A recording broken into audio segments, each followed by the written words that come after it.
Hello, welcome to the Louisiana Right to Life Lighting the Way in a Post-Roe Louisiana series. My name is Seghers, Director of Education. We're going to spend just a couple of minutes, letting people log on and become a part of this. But I really welcome you, especially in this third session about pregnant and parenting help in Louisiana. And we've added on an update on what's going on with mail order chemical abortions because it's so pertinent right now and the number of orders has gone up. So I'm going to give a few minutes for people to log on and then I'll give further instructions. But thank you so much for joining everyone who's filing in now.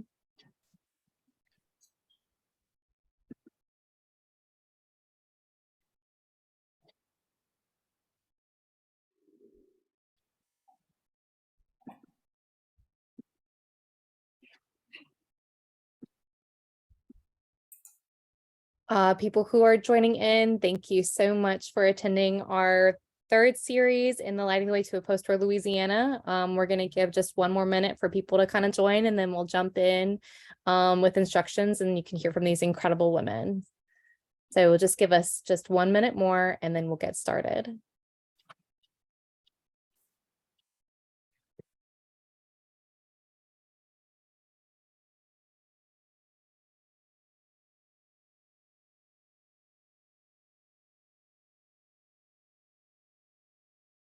Okay, well, as people are still coming in, we'll go ahead and get started.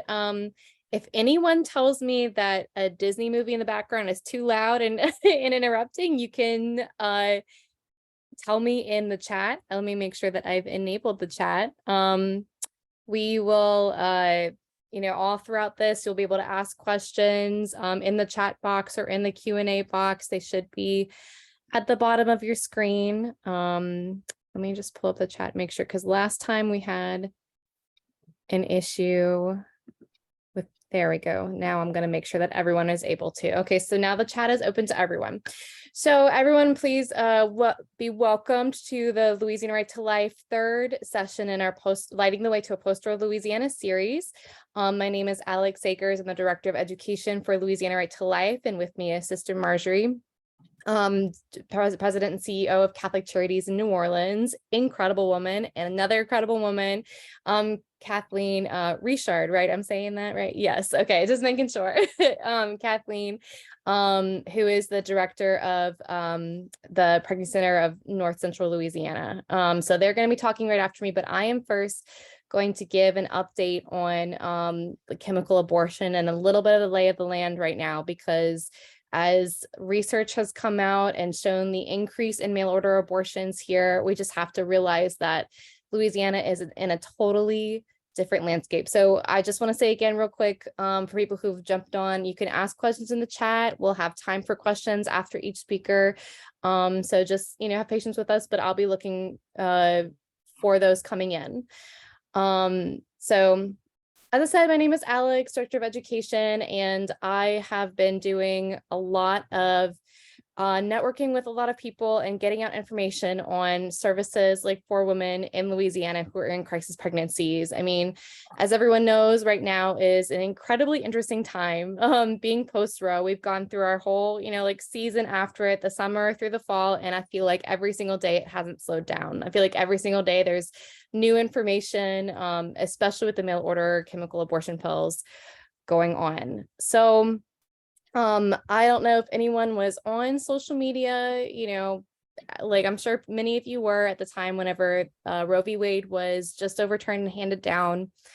I know for me, one of the discouraging things that I saw, while some people were rejoicing that abortion was illegal in their state or was going to be illegal in their state. Of course, some people were mourning that fact and fighting all over the place and debating against it. But one thing that was really being spread around and was really heightened at the time was how people could still get illegal mail order abortions. People were posting websites. People were saying, just tell me and I will help you. And I will figure out how to look for this in another state and I'll mail it to you.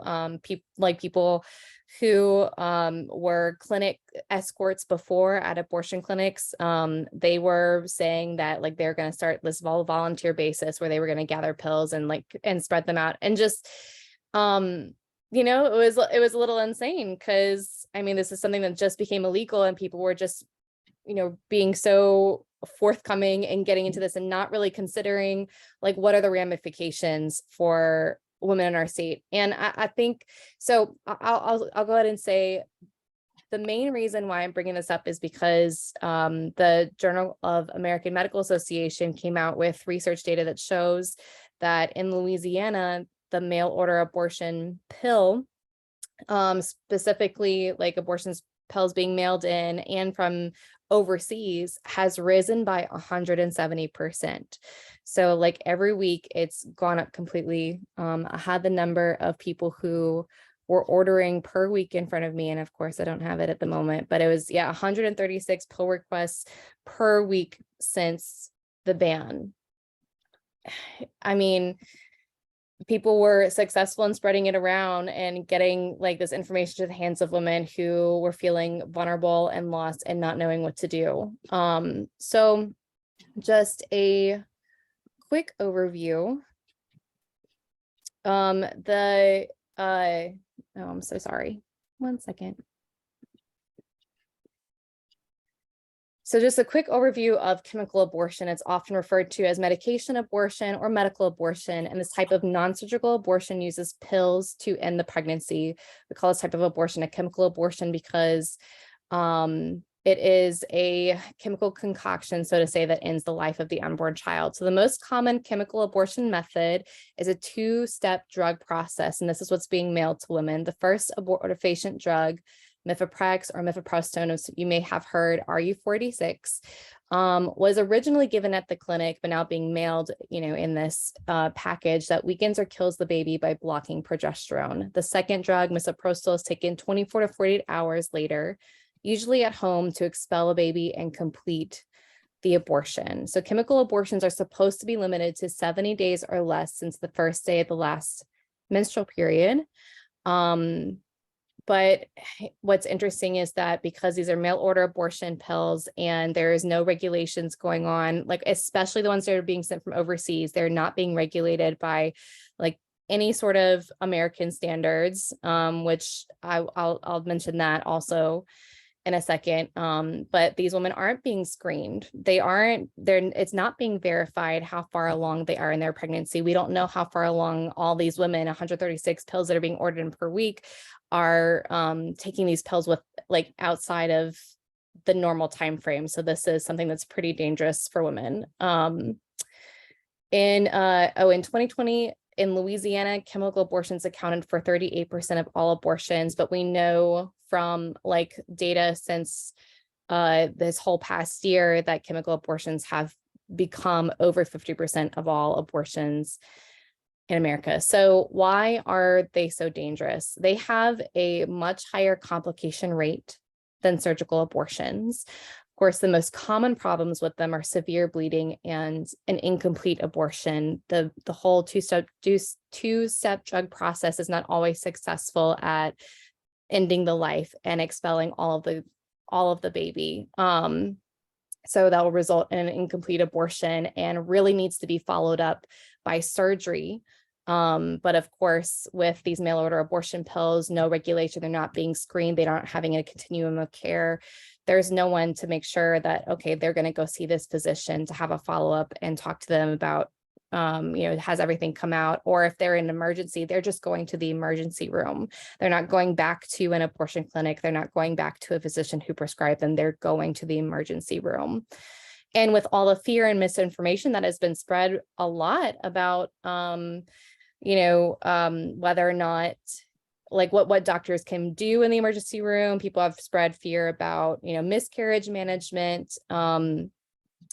People are so afraid to walk in and say exactly what their symptoms are.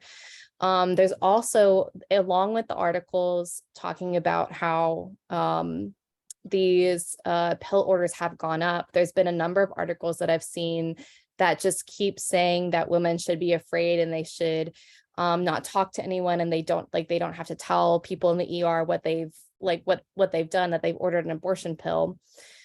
But that's insane to me, because what you're doing is instilling fear into these women, not being able to tell the physicians in the ER, this is what I've taken, this is how, this is the information that you could use in order to help me. Instead, they're afraid and saying, I'm just having a miscarriage, and leaving a lot of this up to chance. And we've just been hearing day after day from friends of ours who are ER physicians that they're seeing abortion complications every single day of people walking in their doors in Louisiana. We're seeing media has been, reaching out to us saying, look, like, doctors are telling these people who walk into the ER that they're afraid to confirm whether or not they're actually having a miscarriage or having gone through this chemical abortion because they're afraid of any investigation being launched. This is everything that we're talking about tonight. And what I'm telling you about the chemical abortion, this is because we are concerned for the health and safety of women in Louisiana. This is not out to get anyone. This is not about putting anybody behind bars. This is making sure that we are upholding a standard of health and safety that is just common sense. And it's crazy that there's this whole network of people just trying to get all these underground, pills into these women's hands and not have physician oversight. So, I mean, the main issues that she should be screened for are ectopic pregnancy. If that baby has implanted outside of the womb, they're not going to know, without an ultrasound if that has happened. And if she takes this chemical abortion two-step drug process and she's at home, she will likely experience, an emergency situation and may die because of this. It's better that she visits a physician like in that pregnancy, and the pregnancy centers can tell you all about that. Kathleen can tell you all about how, they encounter a woman who's like in that uncertainty that she should see, like have an ultrasound to determine this. But yeah, it's incredibly dangerous. And just to reaffirm, this has been made illegal in Louisiana. It is illegal for them to be sending in pills across our state lines. But there is no criminalization of the woman. So that way, if a woman is going through this and she is uncertain, she can come to us. She can go to a pregnancy center. She can talk to a physician about having ordered a mail order abortion pill and what to do. So just to leave you with a couple of other thoughts on this, we have a whole overview. If you want to go into the statistics and you want to understand more about the process and review some of the things that I've just said, you can go to our website, and I'll put this in the chat, prolifelouisiana.org/chemical abortions. We have an entire fact sheet on the history of this, how everything has become so dysregulated in America. And that was another note, that the FDA did regulate this mifepristone pretty heavily since it approved it in 2000, but because of political pressure in 2020 with COVID and everything, it just rolled back all of those restrictions and then allowed people to just have, mail this a pill without physician oversight. But it's just been intense recent political pressure that has made this the case. So you can go to prolifelouisiana.org/chemical abortions, read much more about it. You can go to abortiondrugfacts.com. That is an organization, I think it's the Charlotte Lozier Institute that has put us together, or Susan B. Anthony. It'll be either one of those. And they've also put a comprehensive full website on, here's the complication rates. Here's where women can turn, just the history, on like how all the online access has been working, what you can do, like probably a lot of social media action, what you can do to spread information about this. And, of course, we want to spread the abortion pill reversal process as well. And I think Kathleen can speak to that a little bit, maybe. People constantly say women don't regret their abortions. This is a free decision. This is what they want. But women do regret their abortion decision. This is especially indicated by more than 150 calls a month to the abortion pill rescue network.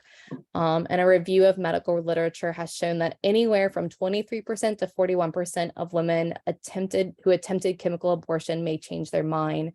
That's based on 19 years of FDA data in a 2021 study. So, that Also, real quick to the abortion pill reversal process. For those seeking to reverse chemical abortion, the goal is to start the protocol within 24 to 72 hours of taking the first abortion pill, mifepristone. So if a woman has started to take this and changes her mind within that like first day to 3 days, she can call the abortion pill rescue network, and I can put that website in our chat too. An ultrasound is done as soon as possible to confirm, heart rate, placement, dating of the pregnancy. The doctor or another medical provider will prescribe progesterone given as a pill to be taken orally or vaginally, or possibly by intramuscular injection.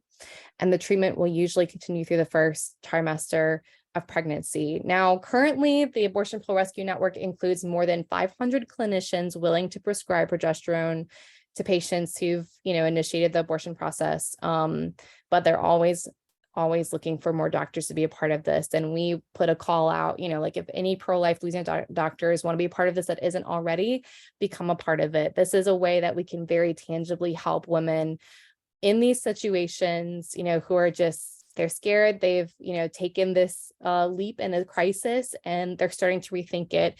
There are multiple resources along the way. We can help her with this, and we can at least put her in touch with people who will support her. Whatever comes out of that, if the abortion pill rescue, doesn't work, we will be there to support her as she recovers and as she heals. We know that 64 to 68% of pregnancies were saved through the abortion pill reversal, and more than 2,000 babies have been saved through the reversal process. What are you telling me? Sorry. No, it's up to 4,000 now. It's up to 4,000. I need to update this. That's amazing. Yeah. I'm so glad that it's doubled since I've looked at this. Okay. Up to 4,000 babies. That's incredible. In fact, there is a Louisiana mom who I'm talking with now, who had twins who were saved through the abortion pill reversal process. And we're thinking of doing a whole like testimonial with her to be able to get this information out more, that this is real, that this can save lives. And that these women can come to us with no judgment, right? No judgment. And we will be there and we will help her.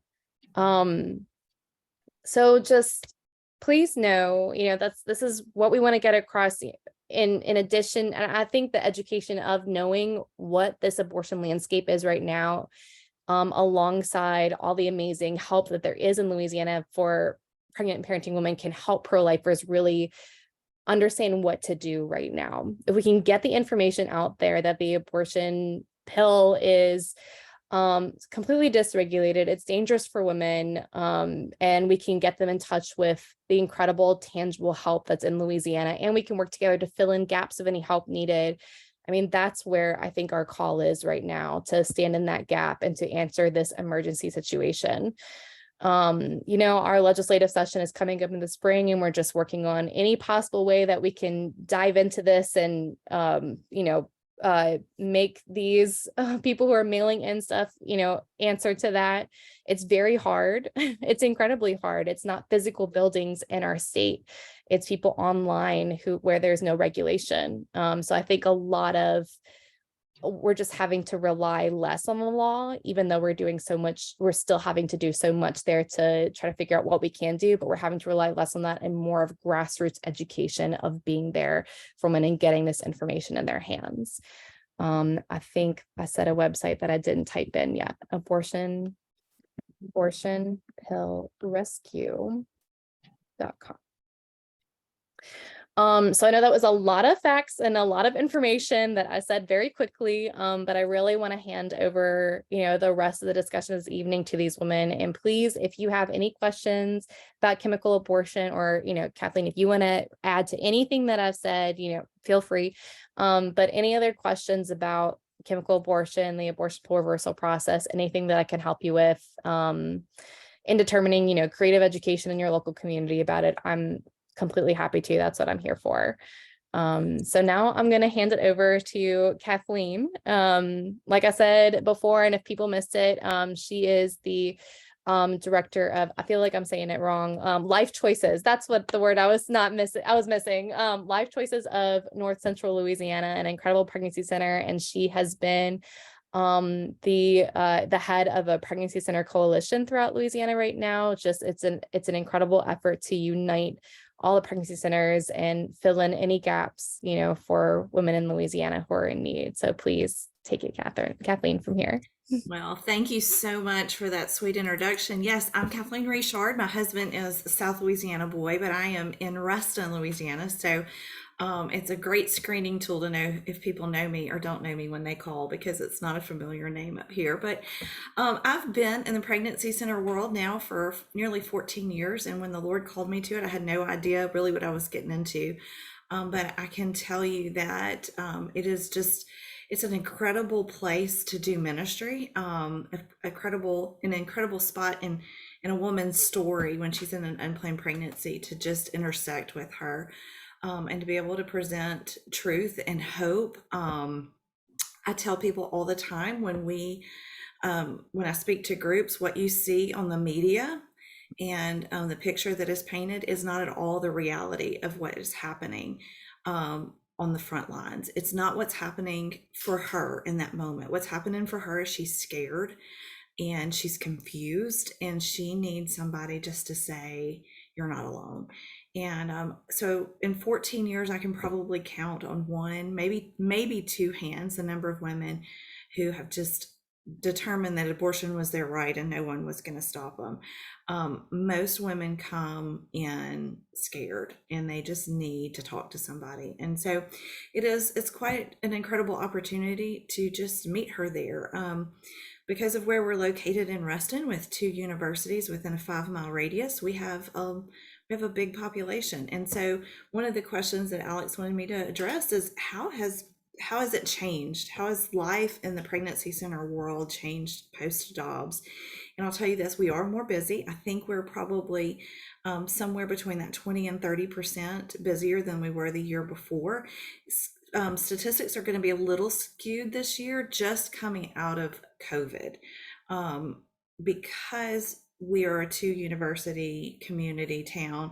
A lot of our university classes were virtual, and then took a long time to kind of come back fully to campus. And so 2020, 2021 were down years for us because of COVID, but we're going to see how it all shakes out. But we are busier than we have been in the previous years, and I do believe it's going to be an overall increase from that. So and you mentioned this too, Alex, we have a coalition now in Louisiana, because in this post-Dobbs world, and we started this pre-Dobbs, but in post-Dobbs, everything looks different state to state now. And before that, while we didn't love Roe being the law of the land, it did unify a little bit of what nationally pregnancy center work looked like. We all were we had the same framework, and we were understanding and doing things similarly across the nation.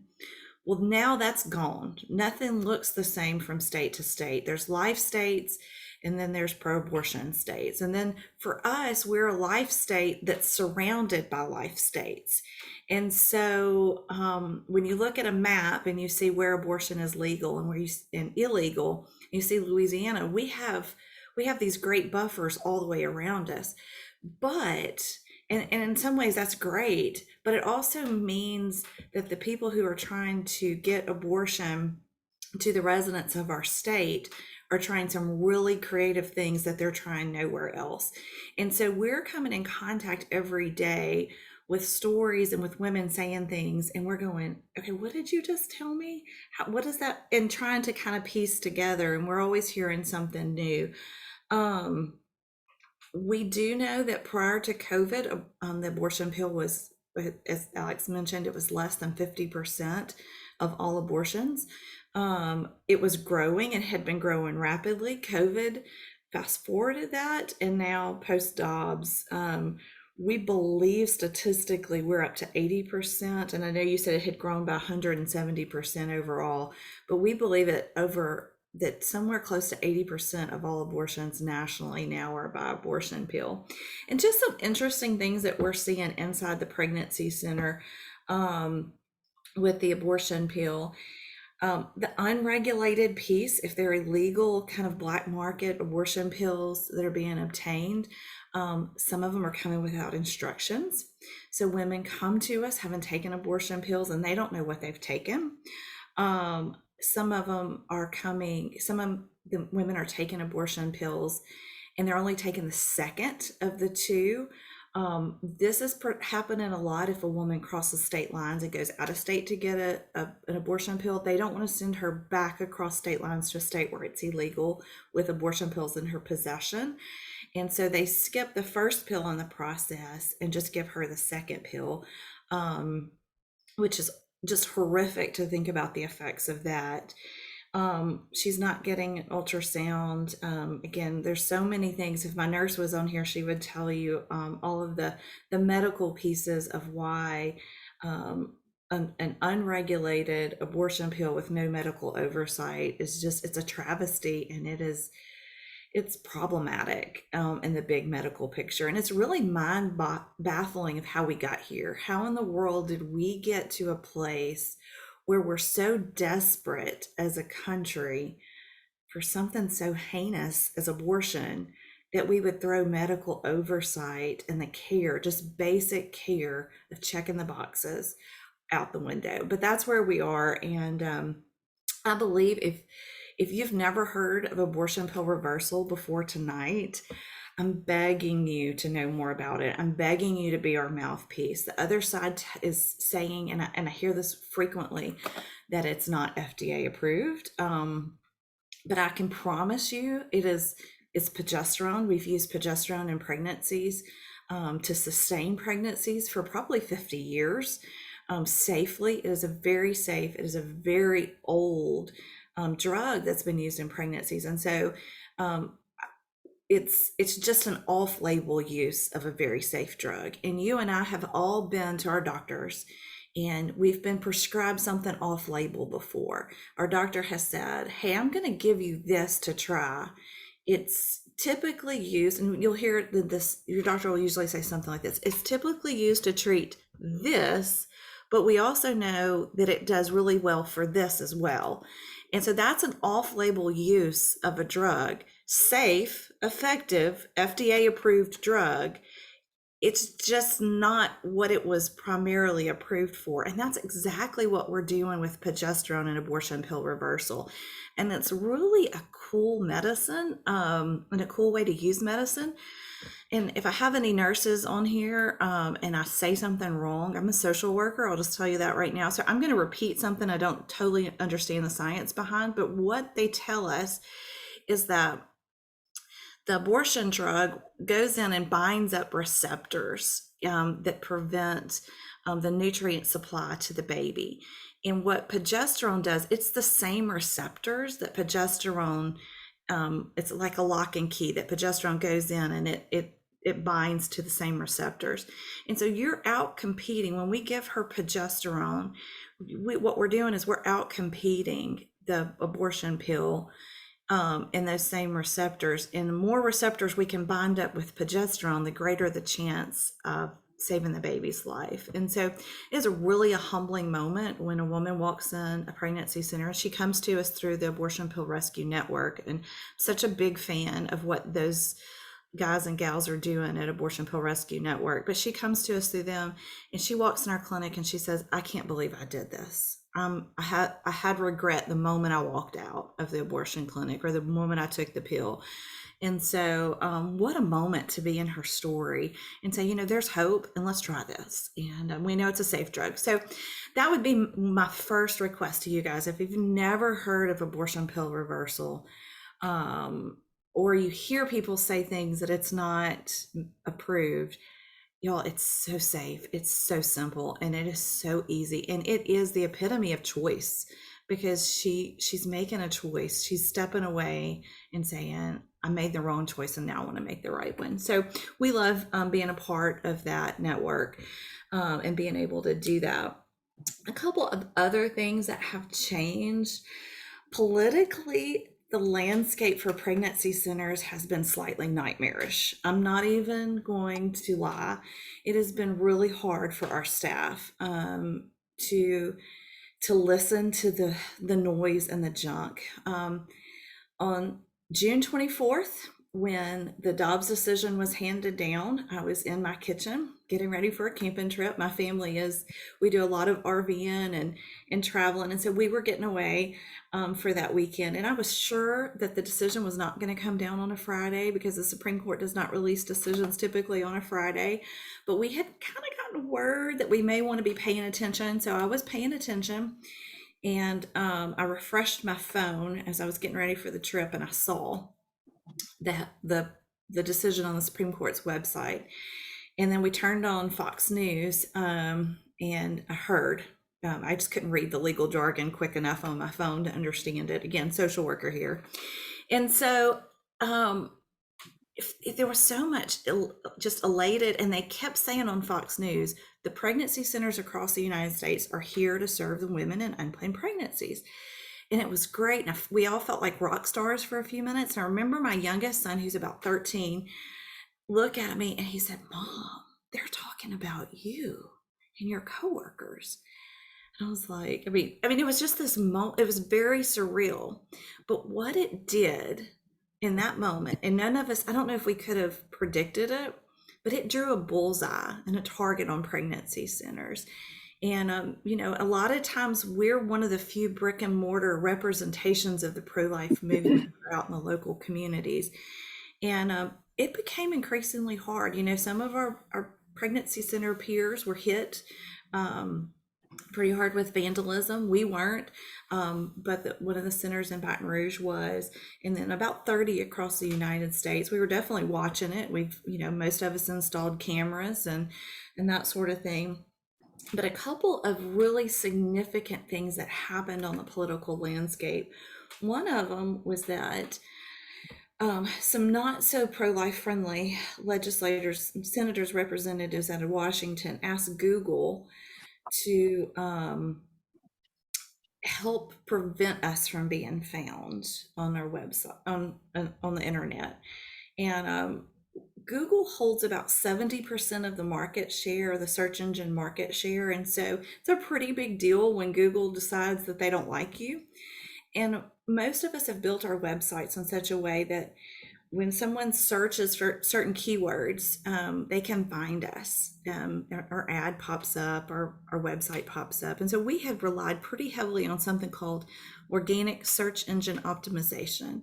And a lot of pregnancy centers had. If you're not near an abortion clinic, you can kind of get away with most of the organic stuff that doesn't cost a whole lot because you don't have a lot of competition. And what Google of any of the search engine optimization, meaning that if she searched for certain keywords, we would never be found. And can you still hear me? Okay, good. Because I got a warning that my internet was unstable, so I don't know what that means. But anyway, so we are now having to play with big tech, and I'll just tell you, we tripled our marketing budget this year for this next year because we lost so much when they went in and stripped. And this is not just us, this is pregnancy centers all over the United States. They went in and had categorized our websites, and then they just turned off our the searching abilities on the back end. And so I went from about 4,000 views a month to about 315. And that tells you how big of a deal that was. And so we're trying to rebuild our website right now and do some other stuff to make it Google crawl friendly, more sticky. But that's been a really big deal, and one of the big places that we've changed, that's been a hit for us, and that we're having to change and pivot very quickly. And then there's also been a lot of questions about how we handle private health information of clients, and from some of these same unfriendly congressmen out of DC, congresswomen wanting for us to prove that we do things confidentially, not just we Life Choices, but we as Pregnancy Center Movement. And it's fear mongering. It's some tactics that they're trying to, yeah, just anyway, I don't, it's just been hard. It's been hard because we've never one day um, breached her confidentiality in any way. And so um, to hear accusations, and one of the accusations was, we fear that you may turn her information over to abortion bounty hunters. Well, that's not who we are. And Elizabeth Warren got on national TV and said that we were torturing pregnant people and we needed to be shut down.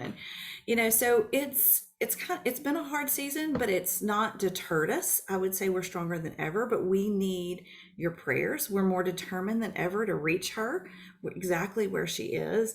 You know, if there's one thing a woman needs when she walks in our doors, is she needs for us to hear her story. And she needs to know she's not alone.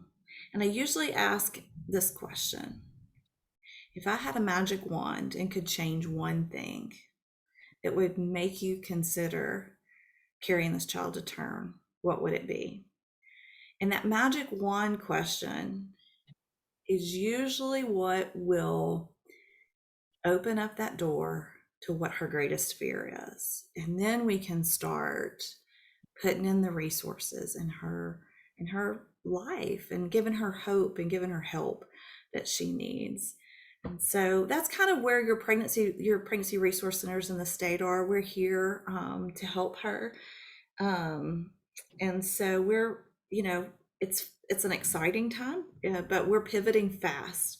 And I think we're even having to ask ourselves some really hard questions right now. And just to give you guys a heads up, one of the questions we're having to ask is, what do we do after she's taken the abortion pill and she calls us, not wanting to necessarily save her child, but she wants to know if the abortion pill worked. And that's going to be an interesting place that we have to intercept her and have a conversation with her, because if it didn't work and she still has a baby, then she's going to need the help and she's going to need the resources and she's going to need the hope, and we need to be there for her. And so because I can promise you, the person the company, the big abortion who's given her the abortion pill is not going to be there for her in that moment. So anyway, I'd love to answer questions if there's any questions. And Alex, I don't know if I answered all of your questions or if I filled in the gaps that you wanted me to fill in, but No, I thought that was wonderful. I was even learning as you were speaking. So I thought that was absolutely great. I think just I don't see any questions at the moment. Oh, let's see. no, that was me. I just dropped a website in there that Heartbeat International, one of our parent organizations, has put together to kind of dispel some of the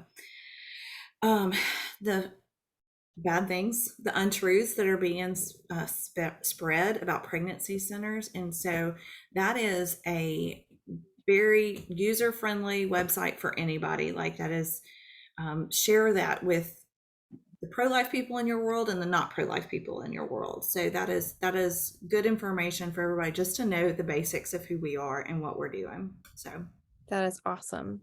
How many pregnancy centers do we have in the coalition or throughout Louisiana right now? there's about 30 pregnancy centers in the state of Louisiana, so total, and some of them are bigger and some of them are smaller. But yeah, that's, some of them are satellite centers of others. So it's really awesome. If you think of our state, 30 is a pretty big deal. So Yes, it is.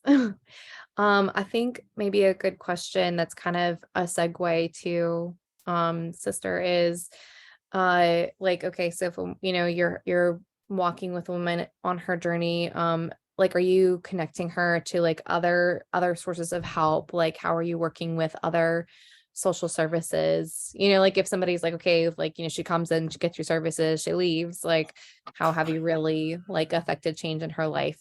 I think people would love to know, yeah, like, is she being helped like to the next step? Like, what's the relationship beyond that, whether it's with y'all or with it, right. with the And other network? networks in Sure. Louisiana. Sure. And I think every pregnancy center looks different in Mhm. this because we're a smaller community. There's a lot of resources that we do in-house and some local foundation funding that we get to serve, but we also have become really, really good experts and in the resources in our area. And we've become good friends with the people that provide those resources. And so we spend a lot of time connecting her. So if we can serve her with the services that we have in-house, we do home visit program, we do mentoring where we match young moms and young couples with women and men in our community to mentor them through that pregnancy. Of course, we have material assistance and we have parenting classes. If we can serve her in that way and it's adequate, that's great. But if there's a housing or a food need or whatever, like those people are our friends.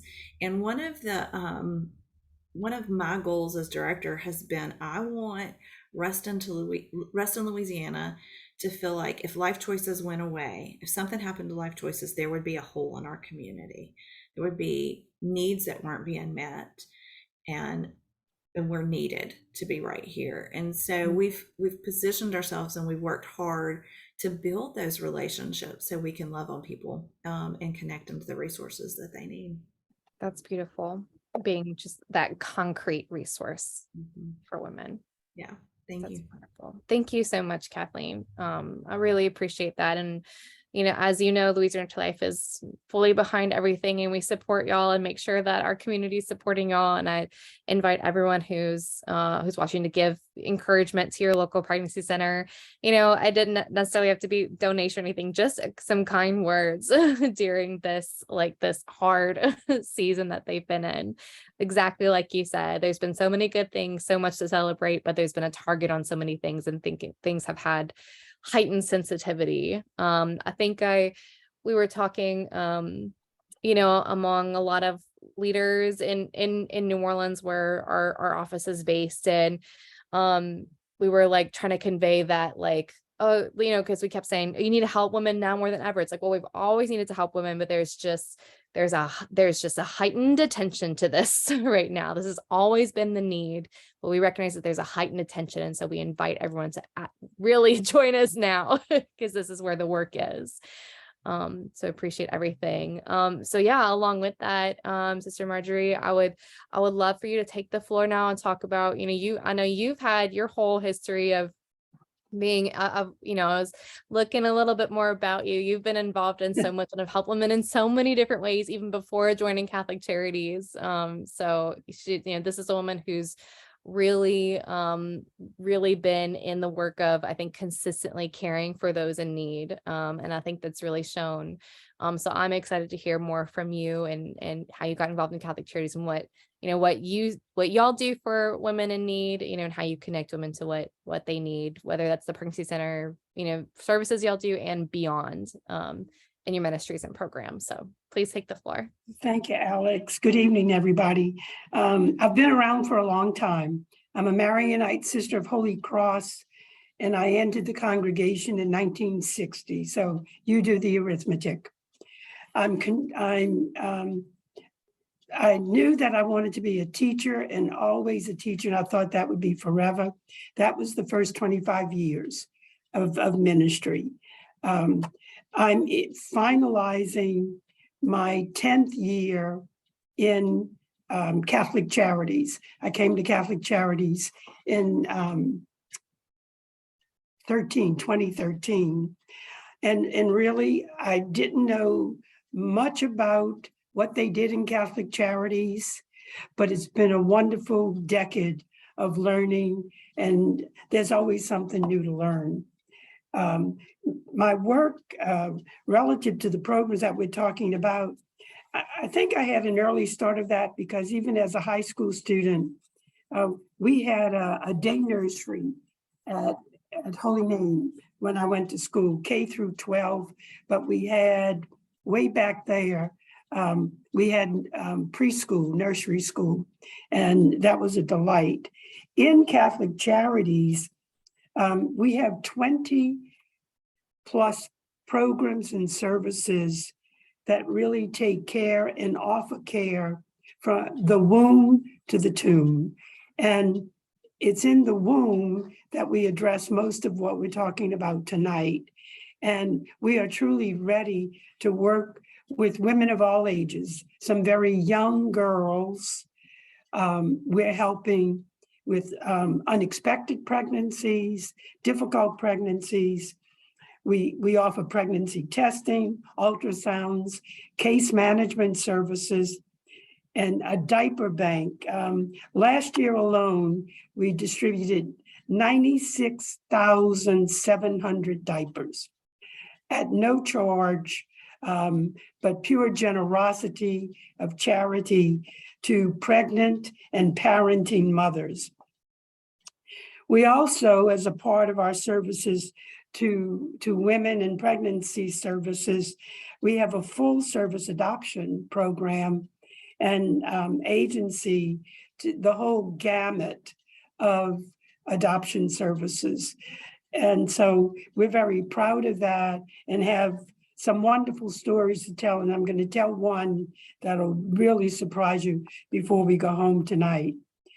The services, what do we do with these women from all ages? It's counseling, education, referrals, and sometimes it's simply to help them materially with rentals, utility, buying groceries, gasoline, transportation, helping, those who are planning adoptions, who really want to adopt. We don't have enough babies really to satisfy all the requests for adoptions. And that number has really gone down. Even if we get 3 a year, that we're glad for that. In addition, we also offer the women of all ages who come to us professional counseling services. And we also look out for the woman who may have chosen abortion with healing retreats for them. After many years, some of them come for a retreat, some right after the abortion. And so we, all times, all ages, all conditions for the services that we have. Our program, which we call Access, we want them to have easy access to us, but it's also, we're very clear that it's for maternity, pregnancies, and helping in all stages of the pregnancy. And some of our work with adoptions is working with the mother through the full pregnancy, through the delivery, the placement of the child. So it's the fullest gamut. And we've been in the adoption services since 1920. It goes a long, long way. It's interesting. We have individuals who are agents of ours in different services who have been adopted, and having to work with an attorney who, I thought he didn't know anything about Catholic Charities. I said, well, what do you know about Catholic Charities? He said, well, sister, 40 years ago, my mother adopted me through Catholic Charities New Orleans. We have some of our staff who are longtime employees of Catholic Charities, adopted children through the agency before coming to work for Catholic Charities. So that's a very touching spirit with that. Our concern, we've not had a lot of evidence. It's increasing of activities just coming after the Roe versus Wade decision was made. It's increasing now. More and more individuals are asking questions of us, and we're there to help. We've had an increase of clients who are seeking parenting assistance, which is a little bit different, but I think that'll be a greater way with women who do have their babies and in helping them. And one of the programs that we do offer that helps us to do that is within our Head Start program. We can take and work with a pregnant woman all during her pregnancy and assure her a place in early Head Start, because regularly we have enrollments in Head Start from 6 weeks to 4 years old. And so it's a natural, if you will. So more help has been asked, increasing the diapers for us to give out there. We rely on our collaborators very much so. We work closely. The Junior League in New Orleans has been a great beneficiary to us in helping us with diaper drives and helping us purchase diapers when that becomes necessary. In addition to that, we work closely with Women's New Life. As a matter of fact, I'm very excited. Allison is a new member of our Catholic Charities Board of Directors. She was at orientation just the other night. And so we're thrilled with that. There'll be a lot more opportunity for collaborating with Women's New Life and all that they do in their center, along with what we're doing. Salvation Army is a great partner in many works, especially with their daycare as well as Head Start, Unity for the Homeless, and another program, Total Community Action, TCA, are all collaborators with us in the 20 plus programs that we offer. What else can I tell you about Catholic Charities? I would like to, a special adoption story. The inquiries don't always come directly through adoption. It really came through one of the deacons in our Archdiocese, who is our associate and COO in Catholic Charities, Martin Gutierrez. He's been with us for 20 plus years. He had a parishioner of his come up and let him know that the parishioner was adopted and was really looking, for help to find his biological mother. He found her through, we weren't a part of helping him find her, but he needed to tell the story. He found out that his birth mother gave him up. She gave birth to him at age 36. Now, this is a gentleman who is 66 years old, looking for his birth mother, and he found her. Wow. He was 102 years old. We helped him make connections and make the trip, and he had a great reunion with his mother. Just imagine, we thought we were doing a lot in our PACE program for the elderly, celebrating 2 101-year-old birthdays in the last 6 months. And here we have a 102-year-old mother being reunited with her son.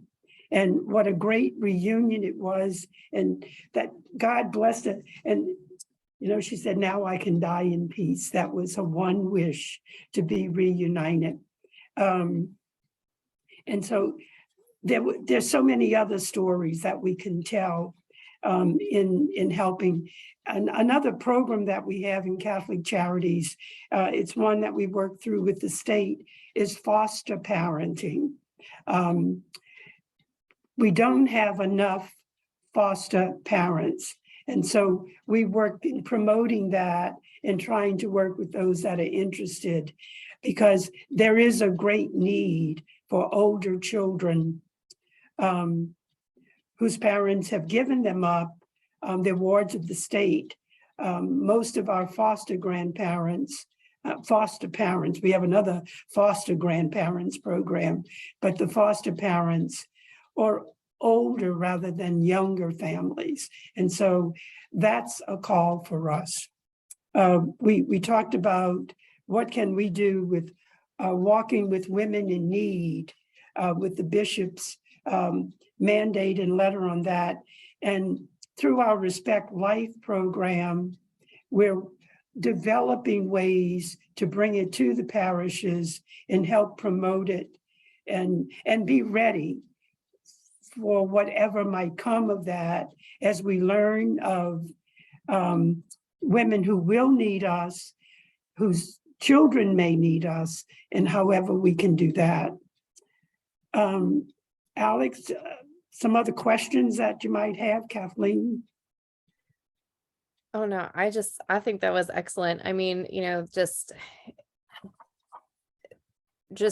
looking at like, what people are saying whenever they're like, if one, they're like, okay, we need to do more, as a pro-life community, now that Roe v. Wade is overturned, that you have that side, and you have this other side that's saying, well, you only help people, up till birth. Like you don't help women like after birth or their babies after birth. You can look at both of those and say, well, there is actually so much that people are doing. There's so many programs, and it's absolutely wonderful. Just one of the main things is getting it out there, letting Yes. people know, getting that information into people's hands. And I think that's where some people kind of lose the fire. And that's one thing that I love about, you mentioned the Walking with Moms in Need program. For people who don't know, it's an incredible program that it's something that's being like spread in the Catholic churches, and then people like in other Christian or other denominations can very easily take this and form it into what what works within their church. But it's basically just, let's do an inventory of everything that people could need. That like if a mom came to this church and said, I'm pregnant, I don't know what to do you know where to turn them next? Are you going to be able to take their hand and walk them to, like, do they need food? Do they need medical care? Are you going to be able to say, I can sit with you, I can hear your concerns, and I can make sure that you are on your way to the very next concrete step? Like that's what that program is, just having that inventory, whether that's a full ministry or just a list. That's like, this church is ready to help this person and connect them to this community that does exist. Right? Like through our access program, we helped nearly 2,000 families last year. wow. So everyone that we can help is another one that we can help. Yeah, I think that's incredible. Yeah, I don't have any more questions for you, and it doesn't look like people do. I think people are just enjoying hearing like these are all of the pregnant and parenting resources that are in Louisiana, and to help answer part of that problem and just getting this out there. And I'm sure you listed a ton of programs that people had no idea like actually existed here. A way that we're trying to get this out is through our website, findhelpla.com. This is a website that's been around for a little while under a different name, and how it's originally been for most of its existence over the past handful of years it's been a zip code search. For when a woman's in need, she can type in her zip code and she'll immediately find like the pregnancy center that is closest to her.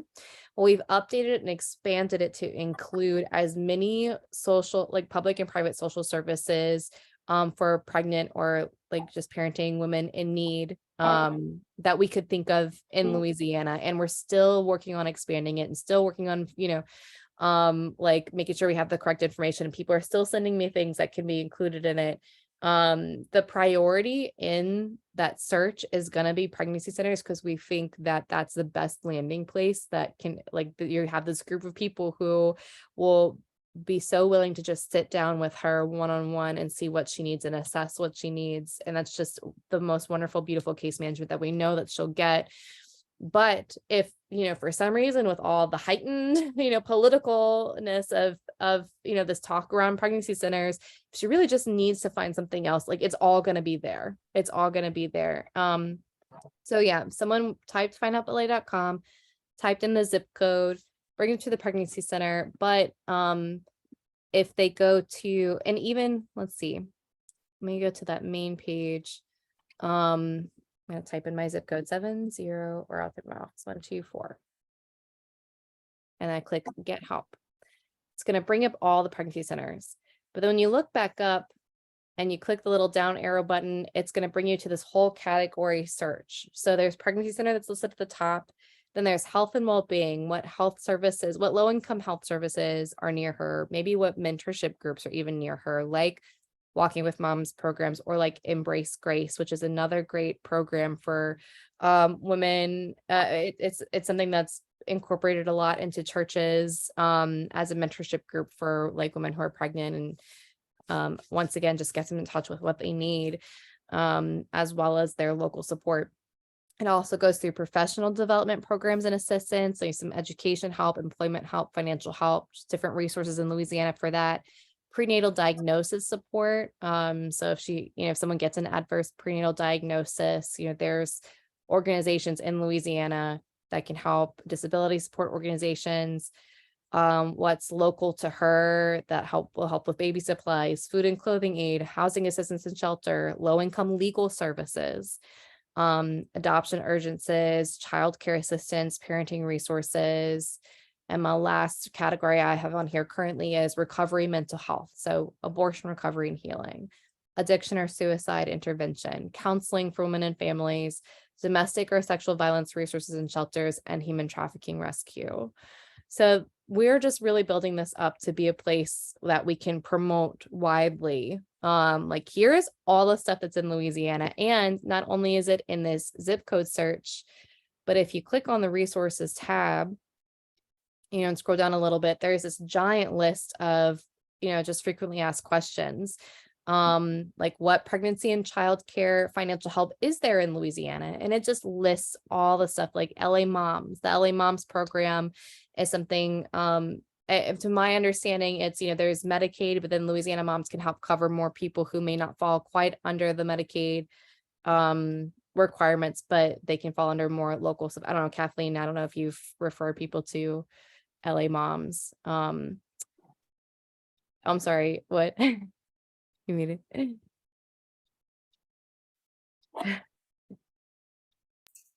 I said all the time. Yeah, sorry.